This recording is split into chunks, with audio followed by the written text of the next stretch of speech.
ప్రవహిస్తుందో డబ్బు ప్రవహిస్తుందో అర్థం కావట్లేదు. ఎప్పుడు డబ్బు డబ్బు డబ్బు డబ్బు అనే పెద్ద జబ్బు పడుతుంది. 70 ఏళ్ళ వయసు వచ్చింది, కాటికి కాలు జాపిన మనిషి భౌతిక గురించి ఆలోచించడానికి సమయం లేదు. అప్పుడు చివరిగా తిరుగుతూ ఉంటే ఈయన నిరాశతో కుంగిపోయాడు. ఈ ముసలాయనను భక్తుల్ని చేయలేనేమో, ఈయనకు వైరాగ్యం వచ్చే బదులు నా వైరాగ్యం పోయేటట్టుంది అని ఆయన భయపడ్డాడు. తర్వాత చివరి 2 రోజులు మిగిలాయి. ఈ 2 రోజుల్లో కాశీ ఒక్కటి మిగిలిందండి. కాశీలో అక్కడ అందరి యొక్క చిత్తులు కాలుస్తూ ఉంటారు, శవాలు. అక్కడికి తీసుకెళ్ళి అక్కడ 5-6 శవాలన్నీ కాలుస్తూ ఉన్నారు. అక్కడక్కడ తీసుకెళ్ళి చూపెట్టాడు. చూసావా, నువ్వెంత సంపాదించినా సరే చివరికి రావాల్సింది ఇక్కడికే. నువ్వెంత సంపాదించినా చివరికి నేను కట్టెలతోనే కాలుస్తారు. చూడు ఎన్ని శవాలు కాలబడుతున్నాయో. ఎందుకు డబ్బంటే నీకు అంత యావ? ఏమన్నా కట్టుకొని పోతావా? నీతో పాటు వచ్చిన శరీరం కూడా నీతో పాటు రాదు అని గొప్పగా వైరాగ్య విషయం చెప్పాడు గట్టిగా. చివరి ప్రయత్నం సాధువుది. ఆ రోజు ఆఖరి రోజు ఆయన ఓడిపోకూడదు అనుకున్నాడు. వాళ్ళు వైరాగ్యం తెప్పించాలి ముసలోళ్ళు. చివరికి ముసలోళ్ళలో పరివర్తన వచ్చిందండో. ముసలాయన ఏడడం మొదలుపెట్టాడు. అవునండి, అవును, మీరు చెప్పింది నిజం. అవును, నా కళ్ళ ముందు అన్ని శవాలు కట్టెల మీద కాల్పడుతూ ఉంటే నాకు అర్థమవుతుందండి. నిజమే, మీరు చెప్పిందంతా నిజమే అన్నాడు. అప్పుడు ఆ సాధువు ఆనందపడ్డాడు. ఆహా, నా జన్మ ధన్యమైపోయింది, ముసలోడికి చివరికి వైరాగ్యం వచ్చింది, జీవితం అంటే అర్థం చేసుకున్నాడు అనుకున్నాడు. చెప్పు, నీకు అర్థమైన విషయం ఏంటో చెప్పు అన్నాడు. జీవితాంతం ఎన్నో రకాల వ్యాపారాలు చేశాను కానీ చచ్చిన ప్రతి ఒక్కరిని కట్టెలతో కాలుస్తారని తెలియదండి. తెలిస్తే కట్టెల వ్యాపారమే చేసేవాడిని కదా అన్నాడు వాడు. చూసారా? ఈ విధంగా ఆ సమయంలో కూడా వాడికి డబ్బు యాభై అనమాట. దీన్ని బట్టి ఏమర్థమవుతుంది? మొదటి నుంచి కూడా భగవంతుడికి సంబంధించిన విషయాలు వినడం అలవాటు చేసుకుంటే చివరిలో ఇబ్బంది ఉండదు మనకి. ఒక్కసారిగా కృష్ణారామ అనుకోవడం అనేది ఇబ్బంది అవుతుంది అనమాట. అందుకని అప్పుడప్పుడు కాస్త చేస్తూ ఉండాలి. చాలా మంది అంటూ ఉంటారు, ఇప్పుడు ఈ పిల్లలందరూ ఉన్నారు, వీళ్ళు 20లో ఉన్నారు, అందరూ కూడా చూడండి, ఇక్కడ ఎవరు ముసలి వాళ్ళు లేరు. ఈ పిల్లలందరూ కూడా చక్కగా దోతి కుర్తాలు కట్టుకుని బాగుంటుంది తిరకాలు పెట్టుకుని ఉన్నారు. వీళ్ళందరూ ఎవరు అనుకుంటున్నారు? మందిరంలో ఉంటారా? లేదు, వాళ్ళందరూ బీటెక్ ఇంజనీరింగ్ స్టూడెంట్స్.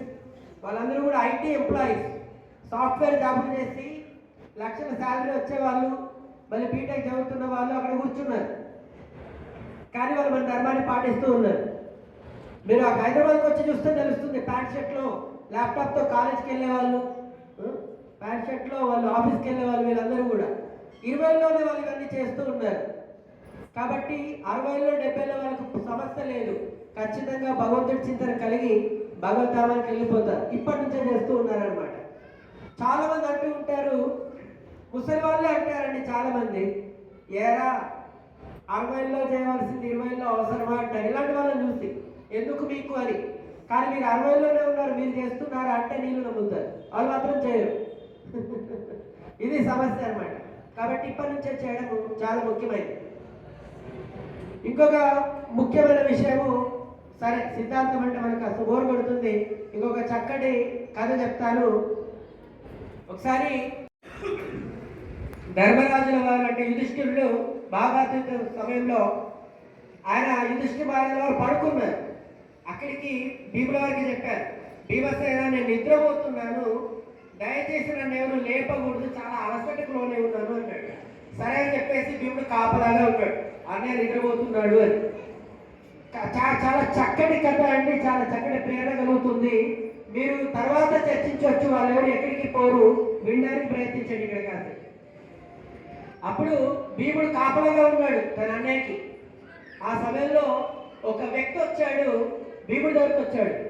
భీమసేన అన్నయ్యతో మాట్లాడాలి అన్నాడు చాలా ఆభరణంగా. ఆగు అన్నాడు భీముడు.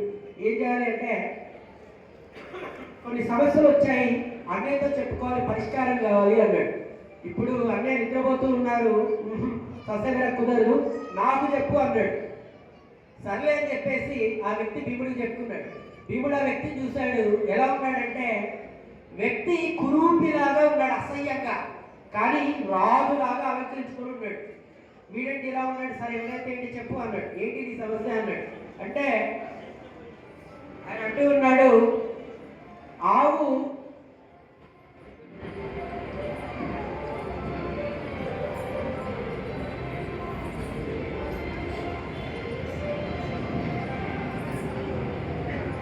ఒక్క నిమిషం అండి, సమయం మించకూడదు.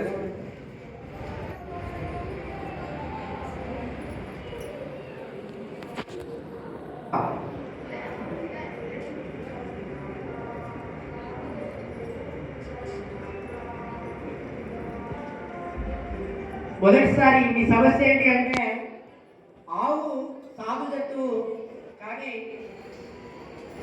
తన లేగదూడని చంపుకొని తింటుంది అన్నాడు.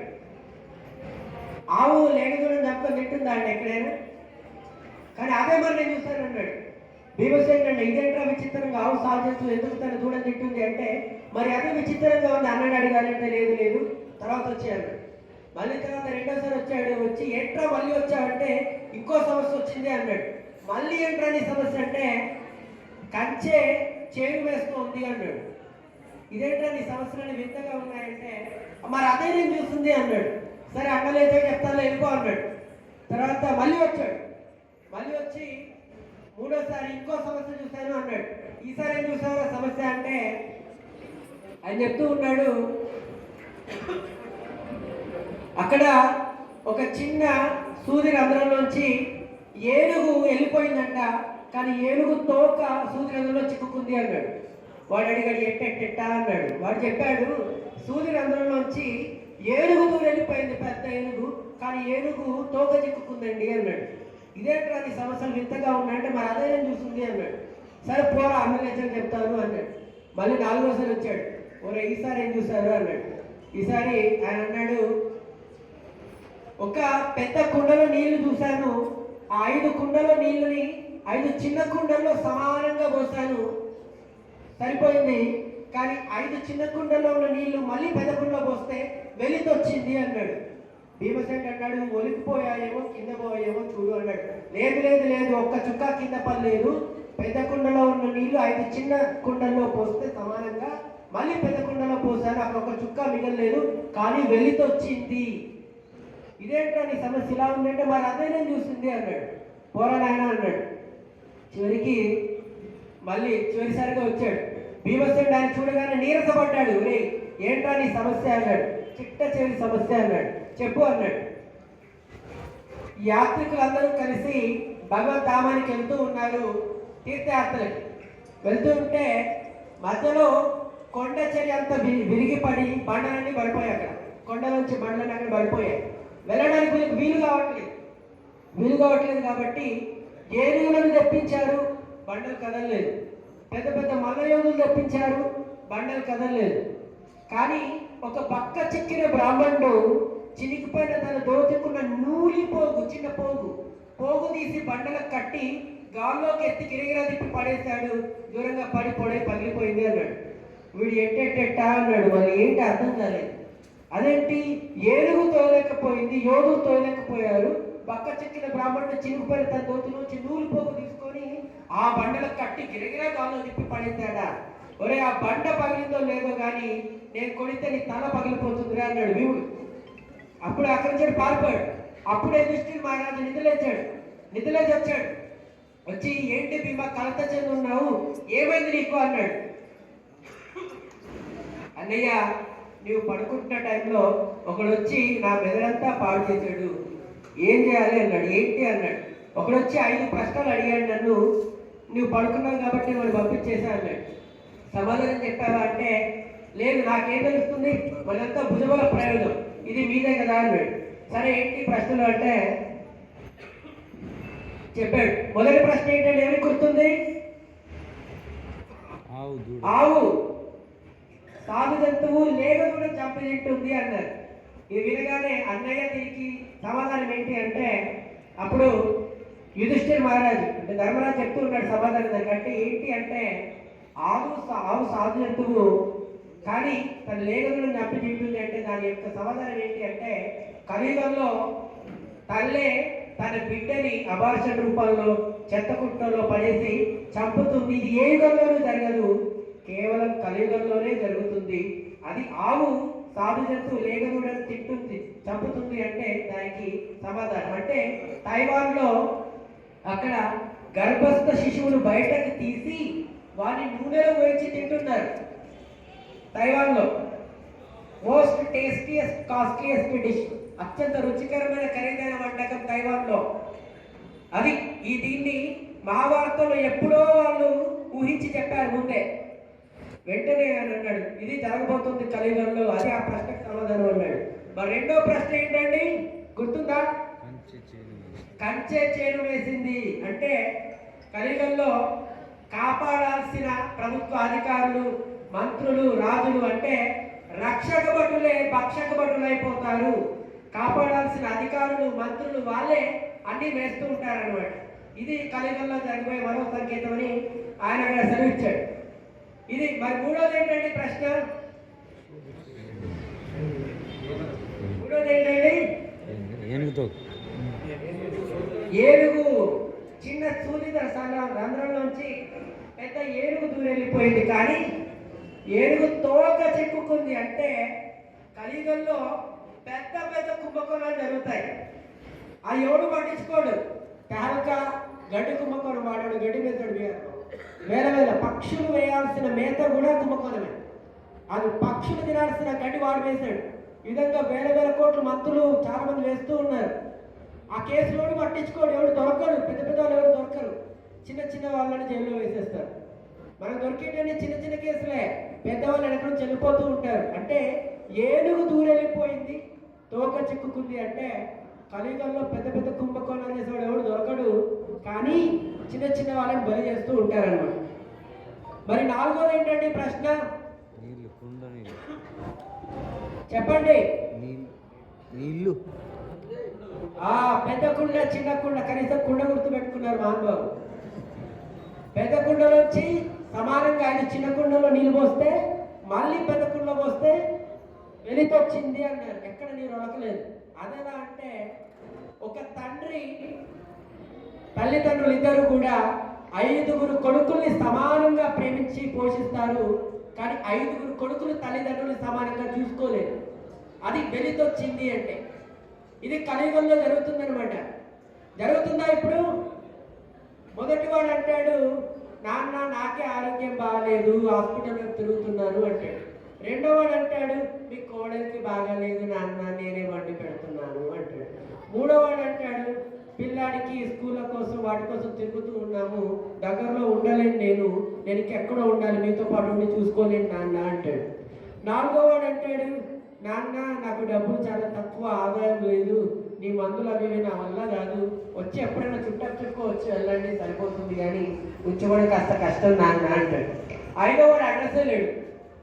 ఈ విధంగా తల్లిదండ్రులు 5గురు కొడుకుల్ని సమానంగా ప్రేమించి పోషించి వాళ్ళు ఒక ప్రయోజనకులు చేస్తారు, కానీ 5గురు కొడుకులు తల్లిదండ్రుల్ని సమానంగా చూసుకోలేకపోతున్నారు. వెలితొస్తుంది అందులో. ఇది సమస్య. ఇది కలియుగంలో జరగబోతుంది. వృద్ధాశ్రమాలు రాబోతున్నాయని యుధిష్ఠిర మహారాజు భీమసేనుడికి అప్పుడే మహాభారతంలో చెప్పారనమాట. మన శాస్త్రాలు ఎంత చాలా అద్భుతంగా ఉన్నాయనడానికి ఇది గొప్ప ఉదాహరణ. ఐదోది ఏంటంటే సమస్య, యాత్రికులు వెళ్తూ ఉంటే కొండ చెరువు పడిపోయి వాళ్ళు వెళ్ళడానికి ఇబ్బంది కలిగింది. అప్పుడు ఏం జరిగింది? ఏనుగులు ఏం చేయలేకపోయాయి, మల్లయోధులు ఏం చేయలేకపోయారు, కానీ పక్క చిక్కిన బ్రాహ్మణుడు తన చిరిగిపోయిన దోచుకున్న నూలిపోగుతో ఆ బండను కట్టి గాల్లో తిప్పి గిరిగిరా పడేస్తే దూరంగా పడి పొడైపోయిందన్నారు. ఇది ఎలా సాధ్యం అంటే యుధిష్ఠిర మహారాజు నవ్వి చెప్పాడు. ఏంటి అంటే కలియుగంలో గొప్ప గొప్ప యజ్ఞాలు, దానాలు, తపస్సులు వీరు ఎంత చేసినా వృధా. ఏనుగును తీసుకురండి వృధా, మల్లయోధులు తీసుకురండి వృధా.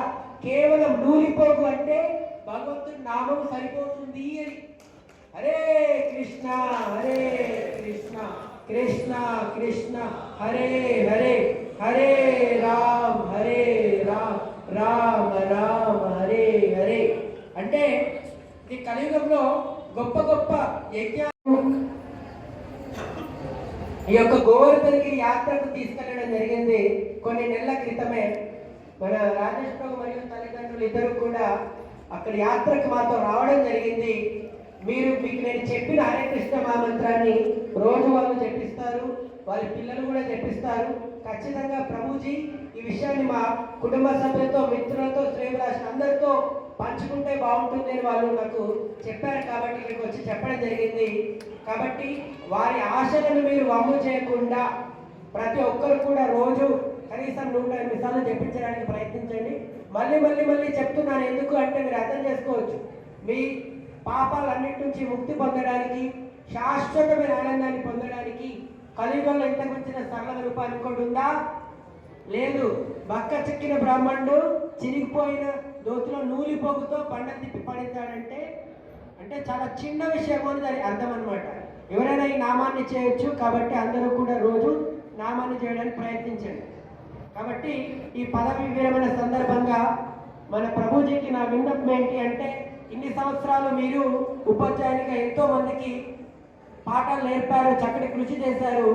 ఇక మీదట మీరు భక్తి పాఠాలు నేర్పండి. ఇక్కడ ఈ బైంసాలో మీరు భగవద్గీత నేర్పించండి. ఇక ఇప్పటివరకు చెప్పిన పాఠాలు చాలు, భౌతికమైన పాఠాలు, ఆధ్యాత్మిక పాఠాలు నేర్పండి. ఒక ఆదర్శమైన ఉదాహరణగా నిలవండి. ఇప్పటి నుంచి మీరు కాస్త వైరాగ్యాన్ని పెంచుకుంటూ భౌతిక నామాన్ని చెప్పించుకుంటూ మాతో యాత్రలకు రావడం ఇలా చేస్తూ ఉంటే ఖచ్చితంగా కుటుంబం పైన బౌద్ధుడి యొక్క ఆ కృప ఉంటుందని నా యొక్క ప్రగాఢమైన నమ్మకం. అందుకే భగవంతుడి యొక్క పాదాల దగ్గర నేను చేస్తున్న ప్రార్థన ఏంటి అంటే, ప్రభుజీ మరియు మాతాజీ ఇద్దరు కూడా చక్కగా ఆధ్యాత్మిక జీవితాన్ని గడిపి ఈ జీవితంలోనే భగవంతుడి యొక్క కృపను పొంది ఈ యొక్క శాశ్వతమైన ఆనందాన్ని, భగవంతుడి యొక్క సేవను సాధించాలని నా యొక్క కోరిక, నా యొక్క ప్రార్థన. హరే కృష్ణ. అందరికీ ధన్యవాదాలండి.